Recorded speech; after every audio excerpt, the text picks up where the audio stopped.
আজ ফারাক্কা প্রণবনন্দ বিদ্যাপীঠে অনুষ্ঠিত হলো বার্ষিক ক্রীড়া প্রতিযোগিতার ফাইনাল পর্ব। এই প্রতিযোগিতায় স্কুলের ছাত্রছাত্রীরা বিভিন্ন ক্রীড়া ইভেন্টে অংশগ্রহণ করে। চূড়ান্ত পর্বে উত্তেজনাপূর্ণ প্রতিযোগিতার মাধ্যমে প্রথম, দ্বিতীয় ও তৃতীয় স্থান অধিকারীদের হাতে পুরস্কার তুলে দেওয়া হয়। পুরস্কার বিতরণী অনুষ্ঠানে প্রধান অতিথি হিসেবে উপস্থিত ছিলেন ফারাক্কা ব্যারেজের জেনারেল ম্যানেজার আর.ডি. দেশপান্ডে মহাশয়। এছাড়া উপস্থিত ছিলেন সিআইএসএফ কমান্ডেন্ট সামথিন রাজেন, ফারাক্কা বিধায়ক মনিরুল ইসলাম, রামকৃষ্ণচূর্ণ মহাশয় এবং বিদ্যালয়ের প্রধান স্বামীজি। তারা বিজয়ীদের হাতে পুরস্কার তুলে দেন এবং শিক্ষার্থীদের ক্রীড়া চেতনার প্রশংসা করেন। অনুষ্ঠানে আরও উপস্থিত ছিলেন স্কুলের প্রিন্সিপাল কল্যাণ মুখোপাধ্যায় এবং ভারত সেবাশ্রম সংঘের আশ্রম মূল পরিচালক স্বামীজি। বিশিষ্ট অতিথিরা ক্রীড়ার গুরুত্ব তুলে ধরে শিক্ষার্থীদের উজ্জ্বল ভবিষ্যতের জন্য শুভেচ্ছা জানান। বিদ্যালয়ের পক্ষ থেকে জানানো হয়েছে যে এই ক্রীড়া প্রতিযোগিতার শিক্ষার্থীদের শারীরিক ও মানসিক বিকাশের অন্যতম প্ল্যাটফর্ম হিসেবে কাজ করে। ভবিষ্যতেও এমন আয়োজন অব্যাহত থাকবে যাতে ছাত্রছাত্রীরা ক্রীড়ার মাধ্যমে নিজেদের সামগ্রিক উন্নতি ঘটাতে পারে। এদিন সংবাদ মাধ্যমের মুখোমুখি হয়ে ভারত সেবাশ্রম সংঘের আশ্রমের স্বামীজি মথুরানন্দজি জানান, সংঘ কোনো সরকারি সাহায্য পায় না, তবুও প্রাকৃতিক দুর্যোগ, বন্যা, খরা কিংবা দুর্ভিক্ষের সময় ভারত সেবাশ্রম সংঘ মিলন মন্দির সবসময় মানুষের পাশে দাঁড়ায়।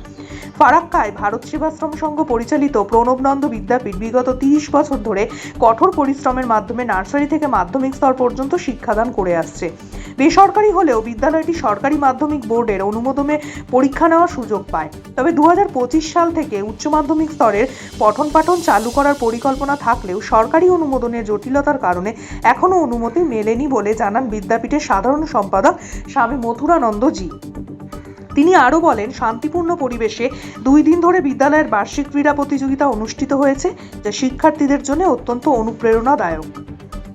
ফারাক্কা থেকে মনোজিৎ ঘোষের রিপোর্ট, নিউজ 15 বাংলা। ফারাক্কা ভারত সেবাশ্রম সংঘ দ্বারা পরিচালিত প্রণবানন্দ বিদ্যাপীঠ আমাদের স্কুল এবছর 30 বছর পূর্ণ হলো।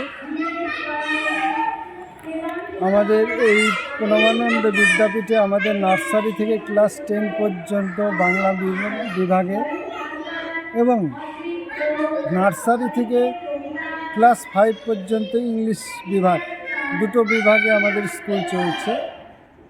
তো আমাদের এই স্কুল এই 30 বছর যাবৎ প্রতি বছরই আমাদের বাৎসরিক ক্রীড়া প্রতিযোগিতা হয়ে থাকে। এবছরও আমাদের 2 দিন যাবৎ ক্রীড়া প্রতিযোগিতা চলছে, গতকাল এবং আজ। গতকালে আমাদের হাই স্কুল এবং ইংলিশ মিডিয়ামের বিভাগ 5 to 10 এবং ইংলিশ মিডিয়াম নার্সারি থেকে 5 পর্যন্ত কালকে তাদের ক্রীড়া প্রতিযোগিতা হয়েছে।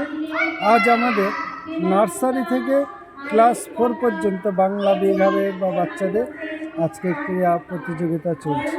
আজকের ফাইনাল ইভেন্টে কেমন প্রস্তুতি ছিল মোটামুটি? আমাদের প্রস্তুতি খুব সুন্দরই ছিল এবং যে কটা ইভেন্ট এখনো পর্যন্ত হয়েছে খুব সুন্দরভাবে হয়েছে। আপনাদের আগামী দিনে এই যে বাংলা বিভাগ রয়েছে নার্সারি থেকে মাধ্যমিক অবধি, পরবর্তীতে কি উচ্চ মাধ্যমিকের ভাবনা চিন্তা রয়েছে মন্দিরে? আমাদের ভাবনা চিন্তা রয়েছে, আগামী দিনে আমরা 11-12টাও শুরু করব।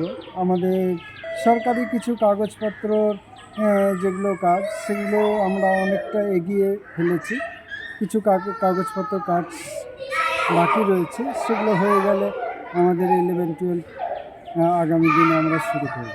এই যে মাধ্যমিক যে পরীক্ষাটা হয়, সেই পরীক্ষাটা তো রাজ্য সরকারের বোর্ডে হয়, পশ্চিমবঙ্গ রাজ্য সরকারের বোর্ডে। সেই জায়গায় দাঁড়িয়ে এখনও পর্যন্ত স্কুলের যে ছাত্রছাত্রীরা রয়েছে সরকারিভাবে তারা সব কিছু থেকে বঞ্চিত কেন?